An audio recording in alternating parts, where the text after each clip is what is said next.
Subscribe to Storylab for more stories. Now, let's begin this one. Chapter 1. The Perfect Life. Fernando Houston stood on the wraparound porch of his colonial home, watching the Tennessee sunrise paint the hills gold. At 42, he carried himself with the disciplined posture of his 20 years in Army Special Forces, though retirement had softened some of the harder edges. His calloused hands wrapped around a steaming mug of coffee as he surveyed the 40 acres he'd bought with his military savings and disability compensation from shrapnel wound that ended his career. "Daddy!" 8-year-old Sophia Hubbard came bounding through the screen door, her auburn curls bouncing as she launched herself into his arms. She'd kept his mother-in-law's surname after Fernando married Naomi 3 years ago, but he loved the girl as his own. Morning, sunshine. Fernando caught her easily, spinning her around. "Ready for school? Can we practice shooting again this weekend?" Sophia's green eyes sparkled with excitement. Fernando had been teaching her marksmanship with a .22 rifle, much to Naomi's initial protests. "If your mom says it's okay." Fernando set her down as Naomi appeared in the doorway, her blonde hair pulled back in a neat ponytail. At 34, she still turned heads with her striking features and athletic build from years of nursing work. "She's getting too good," Naomi said, forcing a smile that didn't quite reach her blue eyes. "Maybe we should focus on something more peaceful." Fernando studied his wife's face. Lately, she'd been distant, working extra shifts at the county hospital, taking calls that made her step outside for privacy. He'd attributed it to stress, but something nagged at him, the same instinct that had kept him alive through 3 tours in Afghanistan. "Violence has its place," Fernando said quietly, his eyes never leaving Naomi's.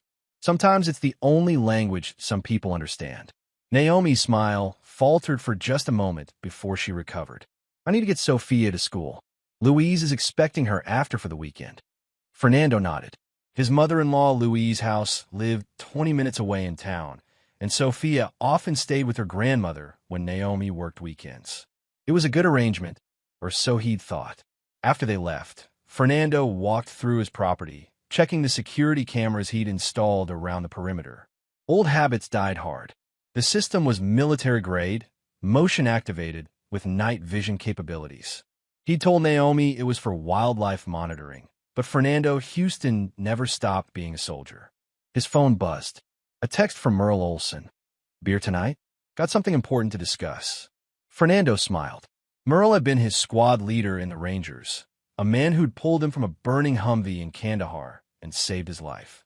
They'd mustered out within months of each other, and Merle had settled in the same county, working private security.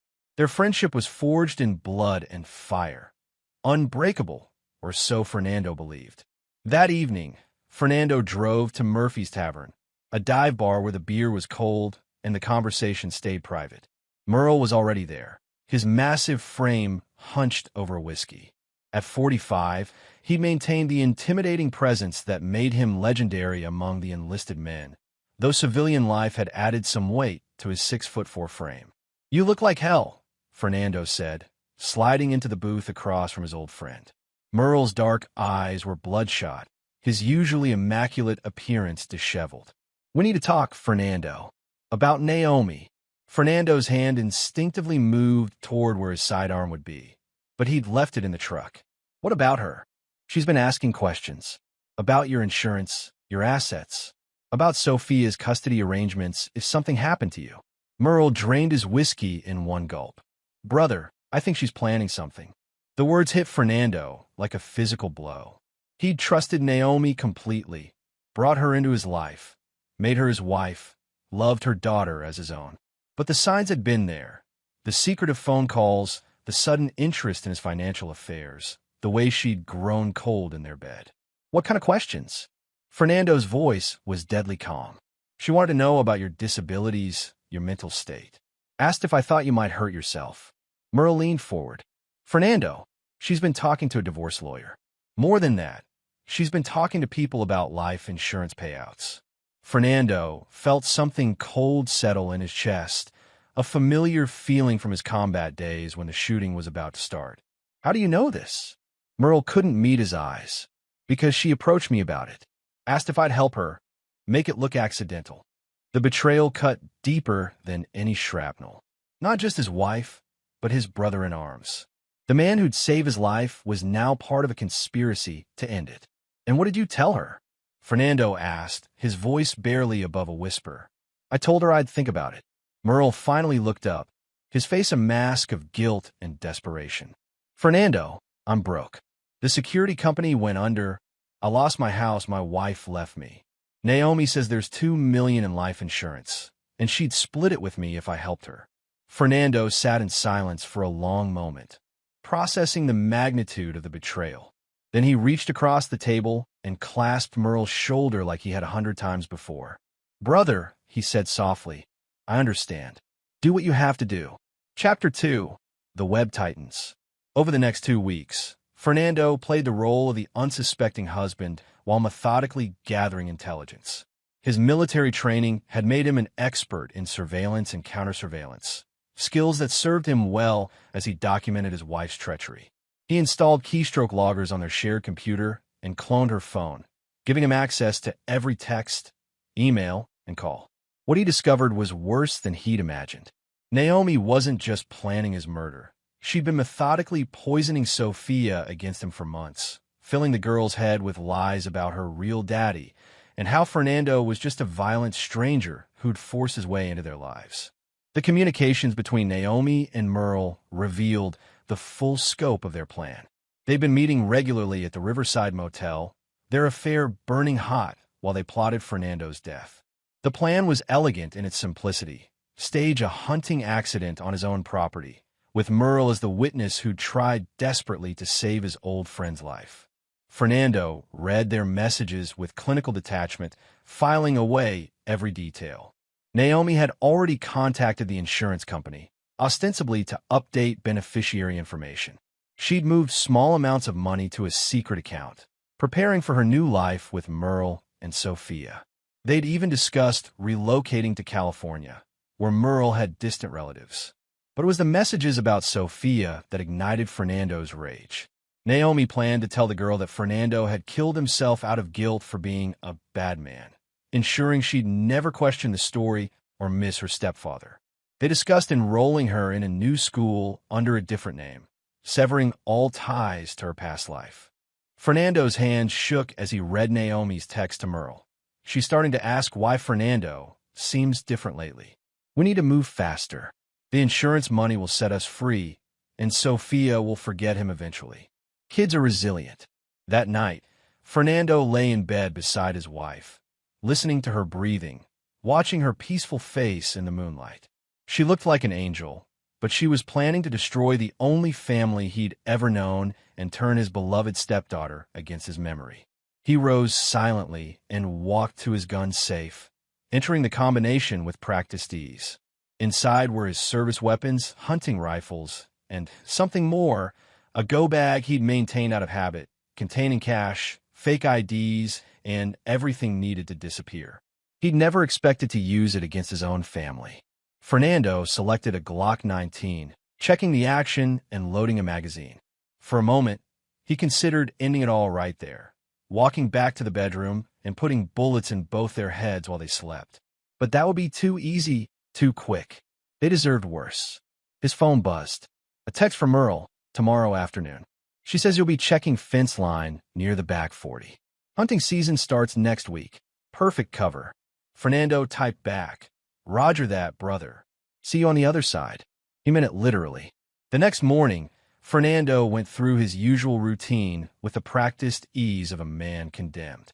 He made coffee, cooked breakfast, and kissed Sophia goodbye before Naomi drove her to school. His wife was nervous, fidgeting with her wedding ring, avoiding eye contact. "You okay?" Fernando asked, studying her face. "Just tired," Naomi said quickly. "Louise wants to keep Sophia all weekend. Girl time, you know." Fernando nodded. It made sense. Get the child out of the way before the murder. "Sounds good. Maybe we can have some alone time." For just a moment, Naomi's mask slipped, and he saw something that might have been regret in her eyes. Then it was gone, replaced by the false warmth he'd grown to recognize. "I love you," she said, the words hollow and rehearsed.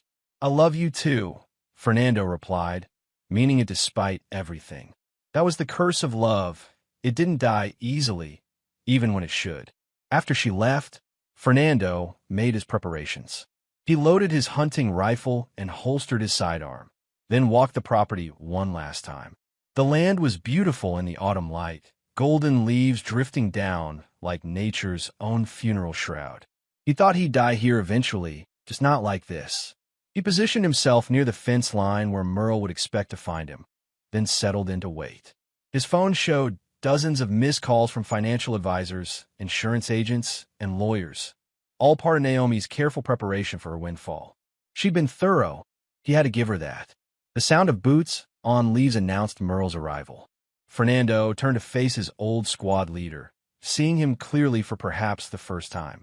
The desperation in his eyes, the weight of his betrayal, the gun already in his hand. "I'm sorry, brother," Merle said, and Fernando could hear the genuine pain in his voice. "I never wanted it to come to this." "I know," Fernando said calmly. "But here we are." The first shot took Fernando in the chest, spinning him around. The second caught him in the back as he fell. He hit the ground hard, tasting blood, feeling his life ebbing away as Merle approached to check his pulse. But Fernando Houston had survived worse than this. As darkness closed in, he used the last of his strength to key his phone, activating a pre-programmed message that would send GPS coordinates to a very special contact, a man who owed Fernando his life from their days in Afghanistan, and now ran a private medical facility that asked no questions. Merle checked his pulse, found nothing, and began preparing the scene. He dragged Fernando to a different location, arranged the rifle to suggest an accidental discharge, and called 911 with a perfect performance of panic and grief. By the time the authorities arrived, Fernando Houston was officially dead, his body loaded into a pine box and buried in the county cemetery. Naomi played the grieving widow perfectly, accepting condolences and insurance money with appropriate tears. But in a private medical facility 3 counties over, a man thought dead was fighting for his life, sustained by rage and an unbreakable will for vengeance. Chapter 3: Death and Resurrection. The funeral was a masterpiece of deception. Naomi stood graveside in a black dress, tears streaming down her face as the pastor spoke about Fernando's service to his country and devotion to his family. Merle served as a pallbearer, his face a mask of stoic grief as he helped lower the pine box into the ground. Sophia wept openly, clinging to her grandmother Louise's house, who glared at Fernando's grave with barely concealed satisfaction. The old woman had never approved of her daughter's marriage to a violent soldier, and now she had her granddaughter back. He was troubled. Louise whispered to neighbors who offered condolences. All those years of war changed him. Naomi tried to help, but some wounds run too deep. The insurance investigator asked perfunctory questions, but Merle's story was airtight.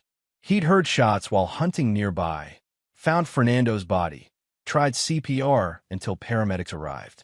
The rifle showed signs of recent cleaning, suggesting Fernando had been maintaining his weapons when the accident occurred. Case closed within a week. Naomi received the $2 million payout within 30 days. She played the part of the grieving widow for exactly 2 months before quietly putting the house up for sale and enrolling Sophia in a private school in Nashville under the name Sophia House. The girl's transition was difficult. Nightmares, withdrawal, refusing to talk about Fernando, but Naomi and Louise assured her it was normal grief. Meanwhile, 60 miles away in an unmarked medical facility, Dr. Santos Lewis worked frantically to save a man who should have been dead. The GPS coordinates had led his team to Fernando's real body within hours of the shooting, though they'd had to retrieve it from a morgue during a carefully orchestrated equipment malfunction. Chest wound missed the heart by inches. Dr. Lewis explained to his patient 3 weeks later as Fernando slowly regained consciousness. Backshot nicked your spine, but missed the major nerves. You'll have some mobility issues, but you'll live. Fernando's voice was a harsh rasp. How long? You've been out for 3 weeks. Officially, you died on October 15th. The world mourned, moved on. Your wife collected her money and is already planning her new life with your old friend. The pain in Fernando's chest wasn't entirely from his wounds. Sophia, the girl is being told you are mentally unstable, that your death was expected. Your wife has been very thorough in rewriting history. Dr. Lewis handed him a tablet with news clippings, social media posts, and official documents. As far as the world knows, Fernando Houston is buried and forgotten. Fernando spent the next month in rehabilitation, rebuilding his strength while his anger crystallized into something cold and hard.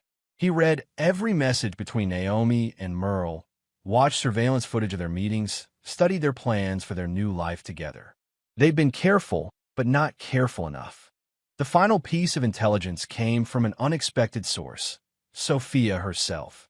The girl had been given Fernando's phone as a memento, and unbeknownst to Naomi, it was still connected to their home security system. Through the device, Fernando could watch his wife and daughter in their new apartment, could hear every conversation. That's when he learned the full depth of Naomi's manipulation. She'd been telling Sophia that Fernando had threatened to hurt them, that his death was a blessing that freed them from danger.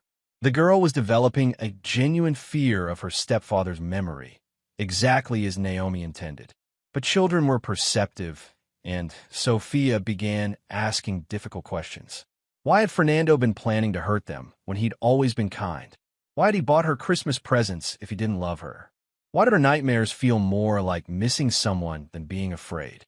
Fernando watched through hidden cameras as Naomi grew frustrated with these questions, her mask slipping more frequently. In private moments with Merle, she revealed her true nature, cold, calculating, utterly without remorse for destroying a man who'd loved her completely.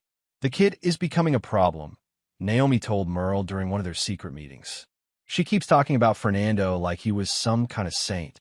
Maybe we need to consider other options. The threat against Sophia was the final straw. Fernando had been planning a careful, methodical revenge, but now time was running short. If Naomi saw his stepdaughter as a liability, the girl's life was in danger. On a cold December night, 3 months after his supposed death, Fernando Houston made his final preparations. He'd grown a beard, lost 30 pounds, and learned to walk differently to accommodate his injuries. Even his closest friends wouldn't recognize him now. He drove to the cemetery where his headstone stood, reading the inscription Naomi had chosen, "Beloved husband and father, finally at peace." Fernando laughed, a sound like grinding glass. He wasn't at peace. He was at war, and the first battle would begin tomorrow. Chapter 4, Ghost Protocol. Fernando's resurrection began with thorough reconnaissance. Using the identity documents Dr. Lewis had provided, Fernando was now William Bill Cordova, a drifter with a carefully constructed background. He rented a small apartment in Nashville under an assumed name. The location gave him perfect oversight of Naomi's new life while remaining invisible to anyone from his past. His first weeks back among the living revealed just how thoroughly his wife had rewritten history. Naomi had joined a grief support group where she performed her role as the traumatized widow to perfection, sharing carefully crafted stories about Fernando's increasing instability and violent episodes that never happened. The other group members showered her with sympathy and praise for her strength. More damning was what Fernando discovered about her relationship with Merle. They weren't just lovers. They'd been planning Fernando's murder for over a year, carefully laying groundwork that painted him as an unstable veteran spiraling toward violence. Medical records showed doctor visits where Naomi had reported concerns about Fernando's mental state, conversations with neighbors where she'd hinted at domestic problems, even a police report filed and withdrawn about a heated argument that had never occurred. But it was Sophia's condition that truly broke Fernando's heart. The vibrant, confident girl he'd known was now withdrawn and anxious, jumping at loud noises and barely speaking above a whisper. Naomi had enrolled her in therapy, where she was being systematically programmed to remember Fernando as a threat rather than the man who'd taught her to shoot, fish, and face her fears. Through surveillance equipment he'd placed throughout their apartment building, Fernando watched his stepdaughter struggle with nightmares and confusion. In quiet moments, She'd hold the wooden horse he'd carved for her birthday, whispering questions to it like prayers. Why did you want to hurt us? Why don't I remember being scared? The therapeutic breakthrough came during one of Fernando's observation sessions. Dr. Rachel Mooney, Sophia's therapist, was pressing the girl to remember specific incidents of Fernando's alleged violence. But instead of accepting the suggested memories, Sophia began questioning their validity. He never yelled at me, Sophia said quietly. He taught me how to be brave. Why would he want to hurt me if he taught me how to protect myself? Dr. Mooney frowned, making notes. Sometimes people we trust can change, sweetie. Your mother knows what's best for you. But what if she's wrong? The question hung in the air like an accusation.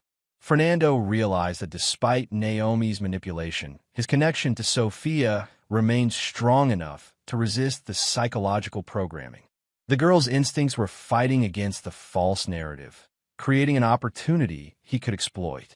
That night, Fernando made his first direct move. Using skills learned in psychological operations, he began leaving subtle signs that he was still alive. Nothing that could be traced back to him, but enough to plant seeds of doubt in his enemies' minds. A photo disappeared from Naomi's purse, one showing her and Fernando on their wedding day. Security footage would show no one entering her car, no explanation for how it vanished. Then came small objects moved slightly in their apartment. A book Fernando had given her shifted to a more prominent position, his reading glasses that should have been buried with him appearing on her nightstand. Merle was the first to crack under the psychological pressure. Fernando followed his former partner to his apartment, a squalid one-bedroom paid for with blood money. The man was drinking heavily, popping anxiety medication, and sleeping with a loaded gun under his pillow. Perfect conditions for manipulation. Fernando began with subtle intrusions. Doors left unlocked that Merle distinctly remembered securing, lights turned on in empty rooms. His service weapon moved from its hiding place to his kitchen table. Within a week, Merle was convinced someone was stalking him, though he couldn't prove it. The breakthrough came when Fernando decided to escalate. He broke into Merle's apartment while the man was at work, not to steal or vandalize, but to leave a message. On Merle's bathroom mirror, written in condensation that would appear only when hot water steamed the glass, Fernando left 5 words. Brothers don't betray each other. Merle found the message that evening after his shower, screaming loud enough for neighbors to call police. But by the time officers arrived, the condensation had evaporated, leaving no evidence except Merle's increasingly frantic insistence that someone was playing mind games with him. Naomi's reaction to her lover's deteriorating mental state was telling. Rather than offering comfort or believing his claims, she began distancing herself, worried that his instability might draw unwanted attention to their crime. Fernando watched through hidden cameras as she coldly told Merle to get his act together or risk losing his share of the insurance money. You're becoming paranoid, she said during one particularly brutal argument. Maybe you should see a therapist. Talk through your guilt about Fernando. Guilt? Merle's voice cracked. You mean guilt about murdering my best friend for money? Yeah, maybe I should talk about that. Naomi's mask slipped for just a moment, revealing the calculating predator beneath. It's done, Merle. He's dead. We have the money. Now we move forward, or we all go down. Fernando smiled grimly as he recorded the conversation. His enemies were turning on each other, exactly as he'd planned. But this was just the opening move in a much larger game. Chapter 5. The Tightening Noose. January brought new challenges as Fernando expanded his campaign of psychological warfare. His targets were becoming suspicious, and Merle had started carrying a gun everywhere, convinced he was being stalked by ghosts. But Fernando's greatest concern was Sophia's deteriorating condition under Naomi's increasingly desperate attempts to control the narrative. The girl had begun asking direct questions about the inconsistencies in her mother's stories. Why had Fernando's body been buried so quickly? Why would Naomi let her visit his grave? Why had all photos of him been removed from their apartment, except one small picture hidden in Sophia's room? Naomi's response was to increase the girl's therapy sessions and begin discussions about medication for her anxiety and depression. Fernando realized with growing horror that his wife was prepared to drug their daughter into compliance rather than risk her remembering the truth. That revelation accelerated Fernando's timeline. He needed to separate Sophia from Naomi's influence while simultaneously destroying his enemy's ability to harm anyone else. The solution required bringing in additional resources, specifically other people Naomi had wronged.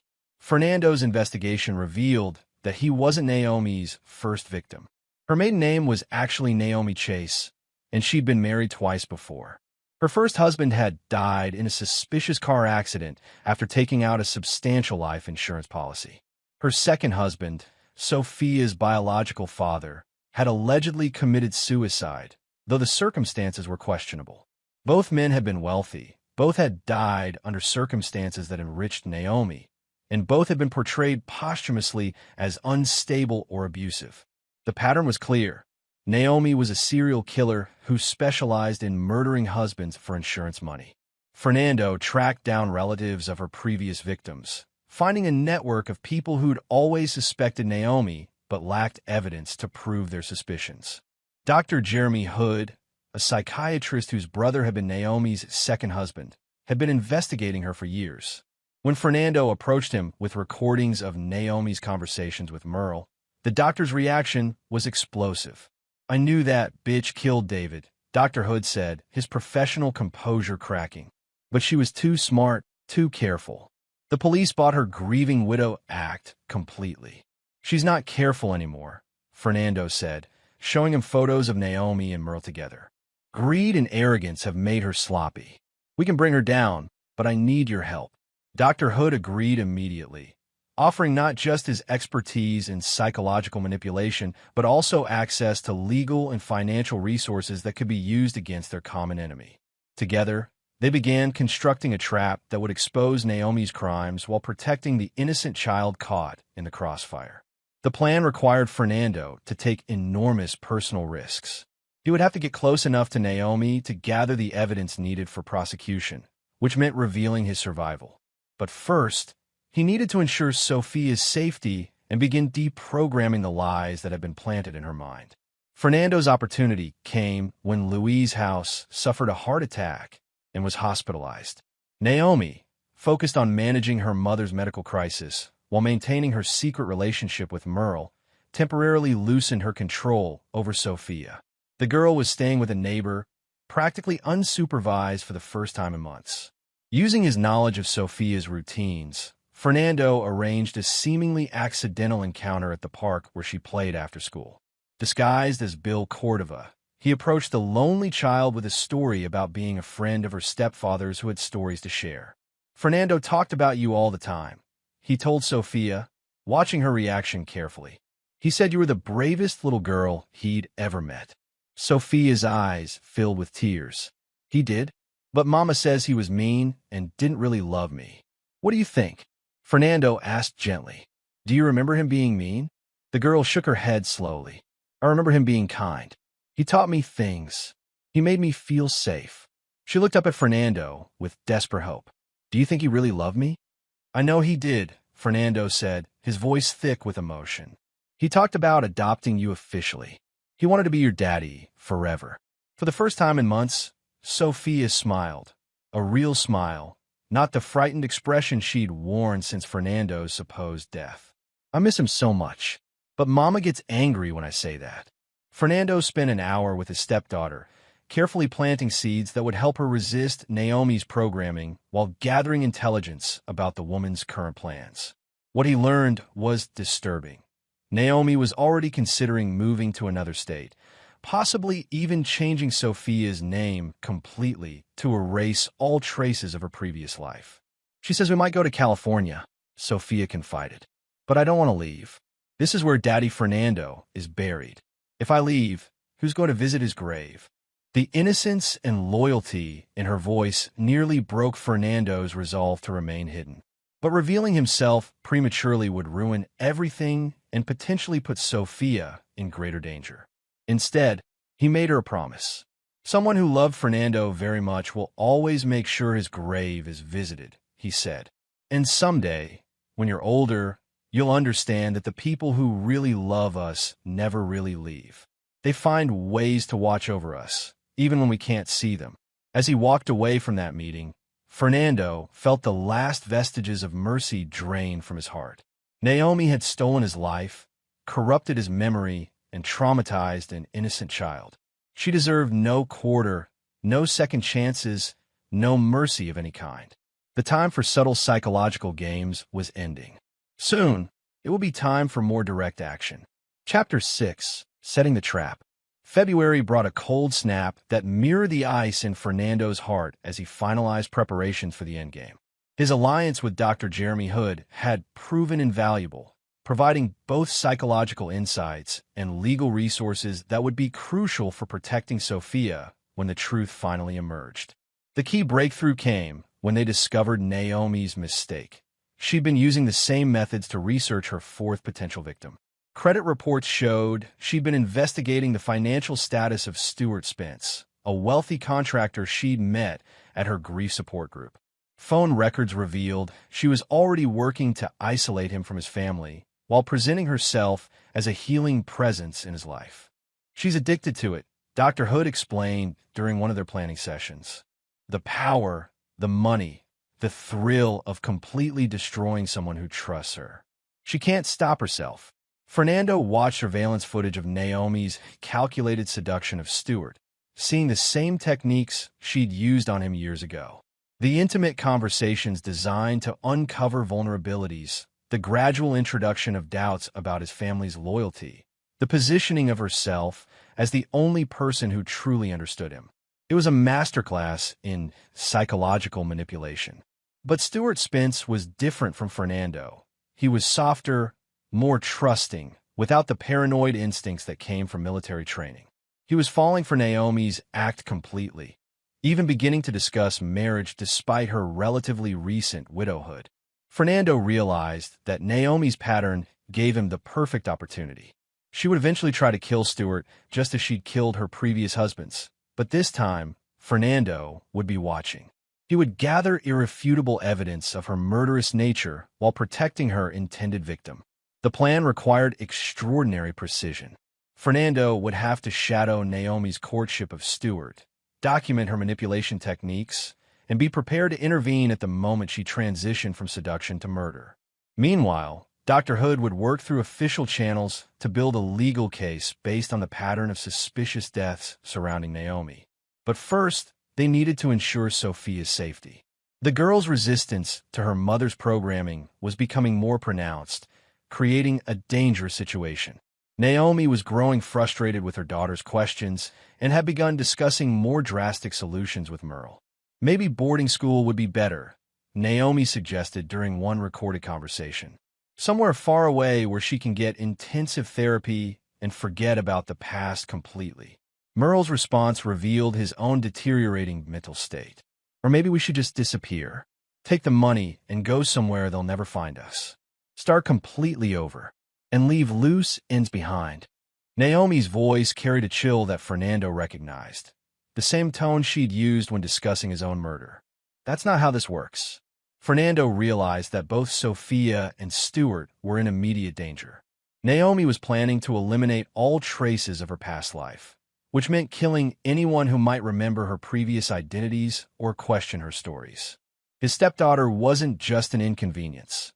She was a witness who needed to be silenced. The revelation accelerated Fernando's timeline dramatically. He couldn't wait for the perfect moment to expose Naomi's crimes.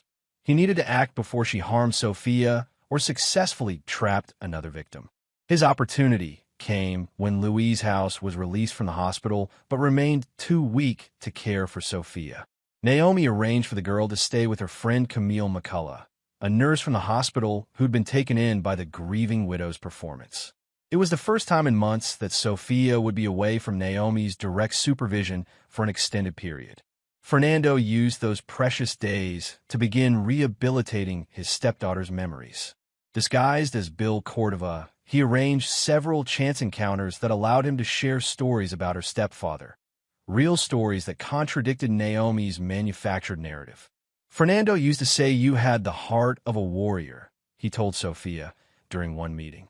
He said you were braver than any soldier he'd ever known. The girl's eyes shone with remembered pride. He really said that? He said all the time.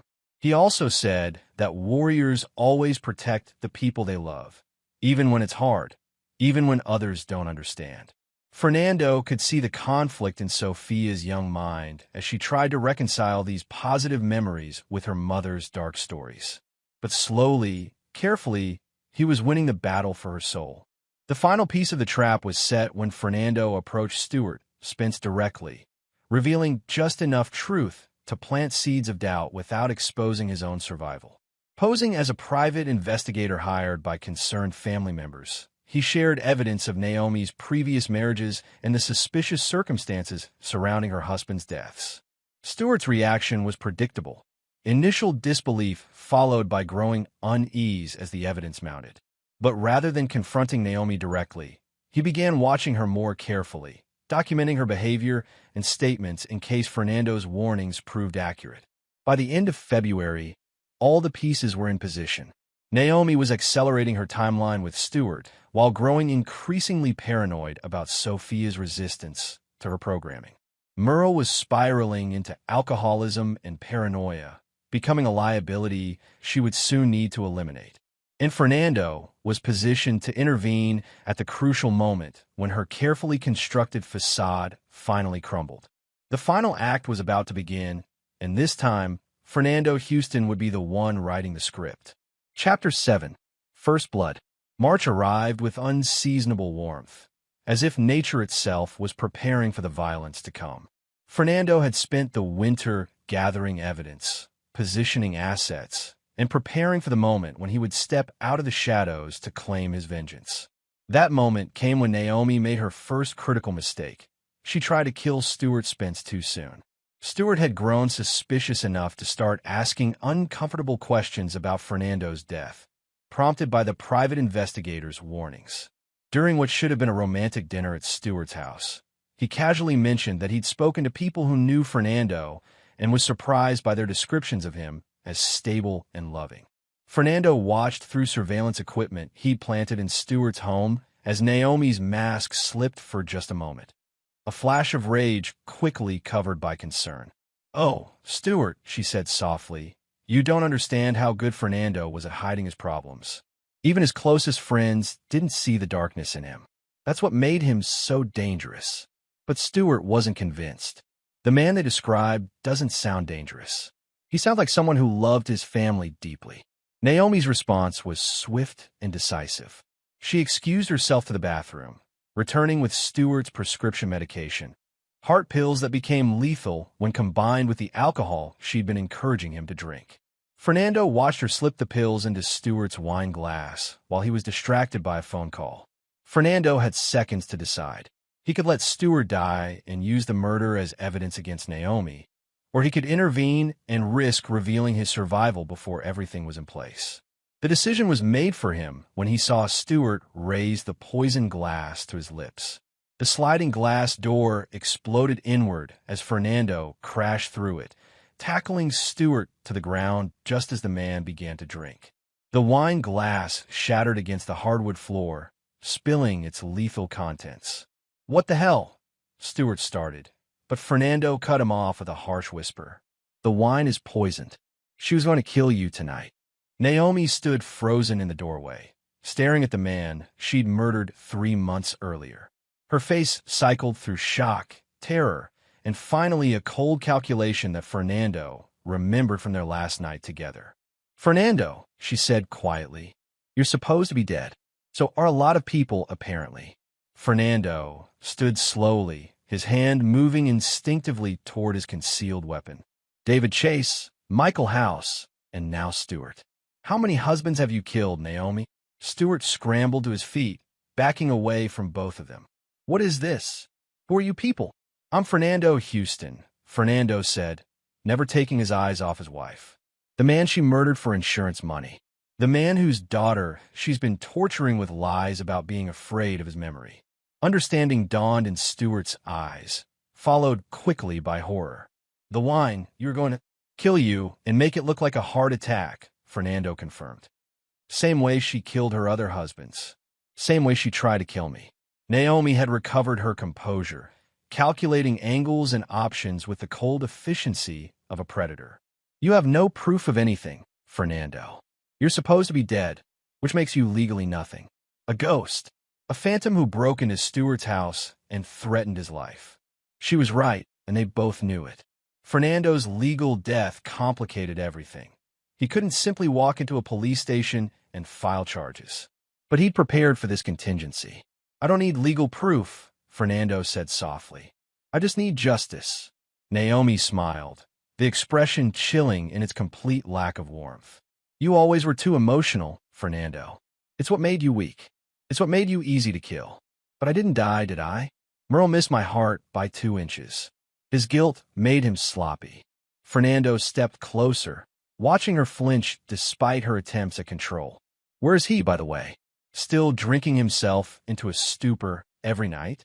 Still jumping his shadows? Merle is none of your concern. Everything about this is my concern. You took my life, destroyed my daughter's memories of me, and we're about to kill another innocent man. That makes it very much my concern. Stewart had been listening to this exchange with growing horror. I'm calling the police, he said, reaching for his phone. No, Fernando said sharply. Not yet. There's something else we need to discuss first. He turned back to Naomi. Where is Sophia? For the first time, real fear crossed Naomi's face. She's safe. She's being cared for. By whom? Camille McCullough? The nurse who thinks you're a grieving widow. Fernando smiled grimly. I've been watching Naomi. I know everything about your new life, your plans, your lies. The question is, what were you planning to do with Sophia after you killed Stewart? Naomi's silence was answer enough. Fernando felt the familiar cold rage settle over him, the same feeling that had kept him alive through 3 tours of combat. You were going to kill her too, he said quietly. She was becoming too much of a liability, asking too many questions. Another accident was in the works. You don't understand. I understand perfectly. Fernando's voice dropped to barely above a whisper. You're a predator who destroys everything she touches. You've killed 3 husbands, traumatized an innocent child, and corrupted the memory of everyone who ever loved you. But that ends tonight. Stewart finally found his voice. We need to call the authorities. Both of you are scaring me, and I want you out of my house. Fernando nodded. You're right. This isn't your fight. He looked at Naomi with cold purpose. But it is mine, and it's time to finish what you started. What happened next would be remembered differently by each witness, but the end result was the same. Naomi Chase Houston disappeared into the night, beginning a deadly game of cat and mouse that would finally reveal which of them was truly the predator. Chapter 8. The Hunt. The manhunt began at dawn. Stuart Spence, thoroughly shaken by the previous night's revelations, had called the police despite Fernando's warnings about legal complications.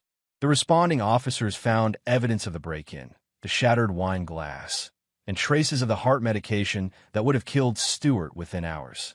But they also found something else, security footage from Stewart's own cameras showing Fernando Houston, a man officially dead for 5 months, crashing through the glass door to save a stranger's life.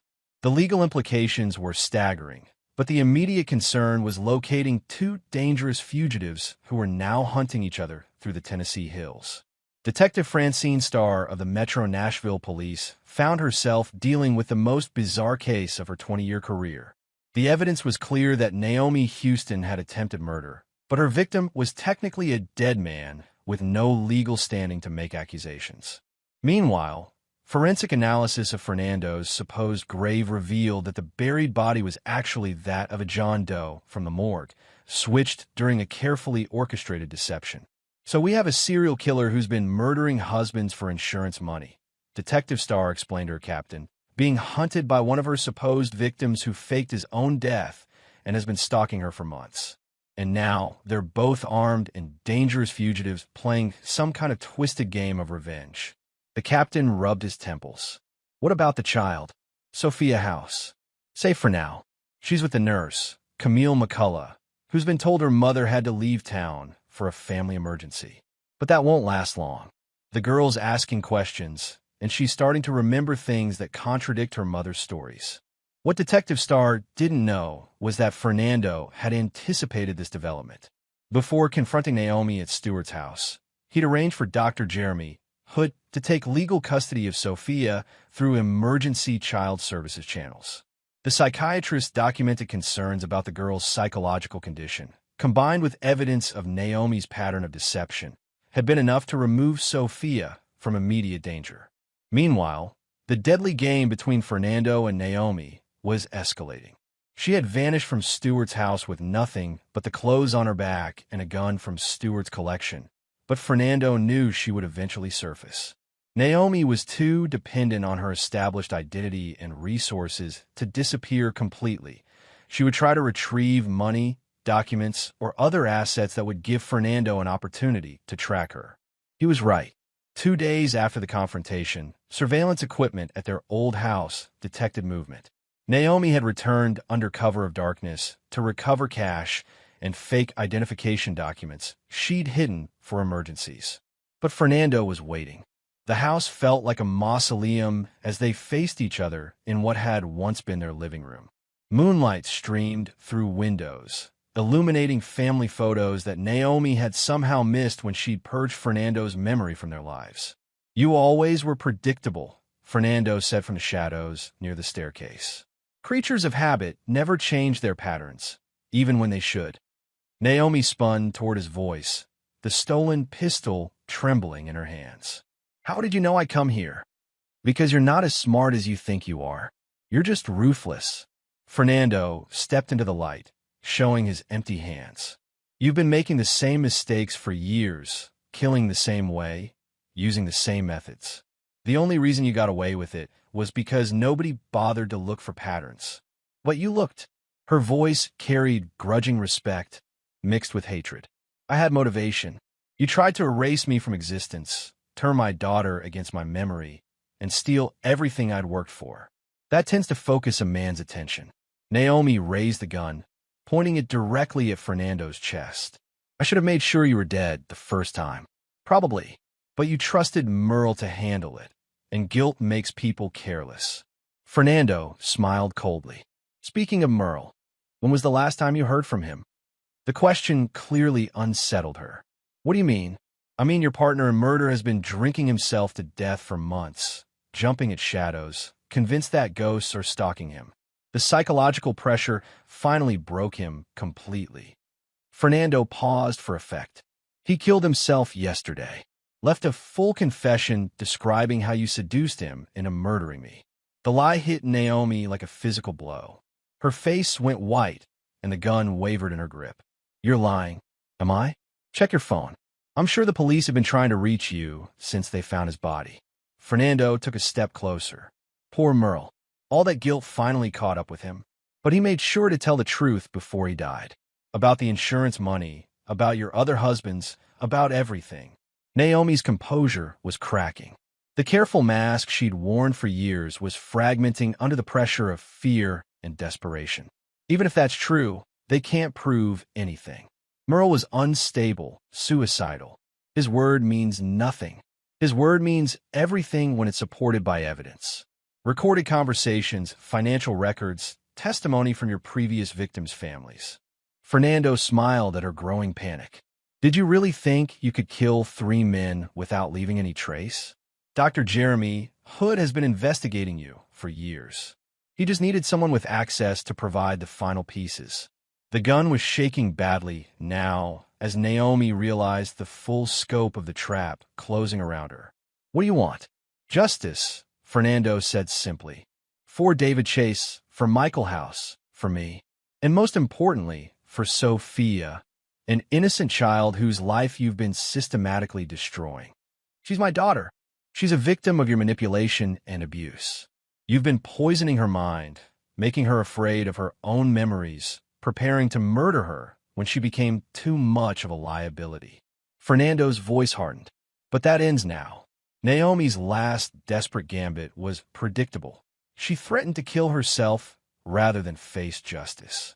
But Fernando had anticipated even this, positioning himself between her and the only exit while backup plans activated automatically. The final moments of their confrontation would be replayed endlessly in court proceedings and media coverage. But for Fernando, the important thing was that justice was finally served and an innocent child was safe from the monster who had pretended to be her mother. Chapter 9. Blood and Absolution. The standoff lasted through the night. Police surrounded the house, where Fernando and Naomi Houston faced each other in the ruins of their former life. But neither was willing to surrender on the other's terms. Fernando wanted Naomi to confess to her crimes and face legal justice.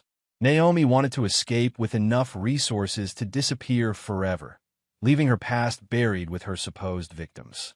As dawn broke over the Tennessee hills, Detective Francine Starr received the call that changed everything. Merle Olson's body had been found in his apartment, a .45 caliber gunshot wound to the head and a detailed suicide note confessing to multiple murders. But he hadn't killed himself. Forensic evidence revealed he'd been executed, though staged to look like suicide. "Someone beat us to him," the coroner explained to Detective Starr. "Professional job. Single shot, powder burns consistent with close contact, but the angle's wrong for self-infliction. Whoever did this wanted it to look like guilt-driven suicide." The confession letter was thorough, describing Naomi's recruitment of Merle for Fernando's murder, her history of killing previous husbands, and detailed accounts of how each crime had been committed. But the handwriting analysis revealed it had been written under duress. Someone had forced Merle to document his crimes before killing him. Detective Starr realized she was dealing with more than a domestic murder case. Someone with professional skills was eliminating witnesses and tying up loose ends. Someone who wanted Naomi's crimes exposed, but was willing to commit murder to ensure she couldn't escape justice. Inside the house, Fernando watched dawn light reveal the full devastation of his former life. Wedding photos with broken glass, children's drawings torn from the refrigerator, memories deliberately destroyed by a woman who'd never valued anything but money and control. "You killed Merle," Naomi said quietly. It wasn't a question. He was a weak man who betrayed his brother for money. Weak men don't deserve clean deaths. Fernando's voice carried no emotion, no regret. He begged at the end, cried like a child while he wrote out his confession. "The police will know it wasn't suicide. Probably. But they'll also have a detailed confession describing every one of your murders, along with physical evidence I made him reveal before he died." Fernando smiled coldly. "Merle kept trophies, Naomi. Jewelry from your victims, photographs, even recordings he made without your knowledge. Insurance policies in case you decided he was a liability." The revelation shattered what remained of Naomi's composure. She trusted Merle completely, never suspecting he might document their crimes as protection against her eventual betrayal. "Where?" she whispered. "Hidden in his apartment. The police will find everything within hours." Fernando stepped closer, no longer concerned about the gun in her trembling hands. "It's over, Naomi. You can surrender and face trial, or you can run and spend the rest of your short life looking over your shoulder. But either way, your daughter is safe from you." The mention of Sophia triggered one final desperate act. Naomi raised the gun, not toward Fernando, but toward her own head, making the same threat she'd used to manipulate victims for years. "If I die, she'll never know the truth," Naomi said desperately. "She'll always wonder what really happened, always carry the guilt of not saving her mother." Fernando's response revealed the depth of his transformation from loving husband to merciless predator. "Sophia isn't your daughter anymore. Dr. Jeremy Hood has legal custody, and she's already beginning to remember who really loved her. Your death won't traumatize her, it will free her." The psychological blow was devastating. Naomi had based her entire identity on the belief that she was indispensable to those around her, that her victims needed her enough to forgive any cruelty. Learning that even her own daughter was better off without her shattered something fundamental in her psyche. The gun dropped from nerveless fingers as Naomi collapsed to her knees, finally understanding that she had lost everything: her victims, her freedom, her child, and most importantly, her power over others. Fernando stood over her broken form without pity or mercy. David Chase was a good man who deserved better than you. Michael House loved you completely and died believing you cared for him. And he paused, remembering the man he'd been before she destroyed his capacity for forgiveness. I would have died for you willingly, but you chose murder and betrayal instead. Police stormed the house minutes later, finding Naomi in catatonic shock and Fernando calmly waiting with his hands visible and empty. The legal complications of prosecuting a man who'd faked his own death would take months to resolve, but the evidence against Naomi was overwhelming. The trial became a media sensation, with Fernando's testimony providing devastating details about Naomi's pattern of manipulation and murder. Dr. Jeremy Hood testified about Sophia's recovery, describing how the girl had blossomed once removed from her mother's toxic influence. Stuart Spence provided evidence about the attempted poisoning that would have made him victim number 4. But the most damning testimony came from Merle's posthumous confession, corroborated by physical evidence and financial records that showed a clear pattern spanning multiple marriages and suspicious deaths. Naomi Chase Houston was convicted on 3 counts of first-degree murder and sentenced to death by lethal injection. She showed no remorse during sentencing, maintaining her innocence despite overwhelming evidence. Fernando disappeared after the trial, his legal status still unresolved and his future uncertain. But he left behind a trust fund for Sophia's education and care, along with a letter explaining his actions and expressing his love for the girl who would always be his daughter. Sophia, now living with Dr. Hood and slowly healing from years of psychological abuse, kept one memento of her stepfather, the wooden horse he'd carved for her birthday. Sometimes she would hold it and whisper questions to it, but now they were different questions. Are you proud of me? Are you watching over me like you promised? And somewhere in the Tennessee hills, a man who had been Fernando Houston and was now someone else entirely would hear those whispered words and know that some forms of love transcend death, betrayal, and even the brutal necessities of justice. The story ended as it began, with violence and loss. But this time, the innocent were protected, the guilty were punished, and a man who had been murdered found a way to rise from his grave to claim the vengeance that the living world had denied him. Some wounds cut too deep for forgiveness. Some betrayals demand blood, and some men, once betrayed, become something far more dangerous than their enemies ever imagined. Fernando Houston was dead. What emerged from his grave was something darker, colder, and infinitely more ruthless. A phantom built from pain and perfected by the brutal arithmetic of revenge. And in the end, that phantom had balanced the scales of justice with the only currency that truly mattered: the blood of those who had stolen everything he loved and tried to erase him from existence. Justice had been served. The dead could finally rest in peace. This is where our story comes to an end. Share your thoughts in the comments section. Thanks for your precious time. If you enjoyed this story, then please make sure you subscribe to this channel. That would help me a lot. Click on the video you see on the screen, and I will see you there.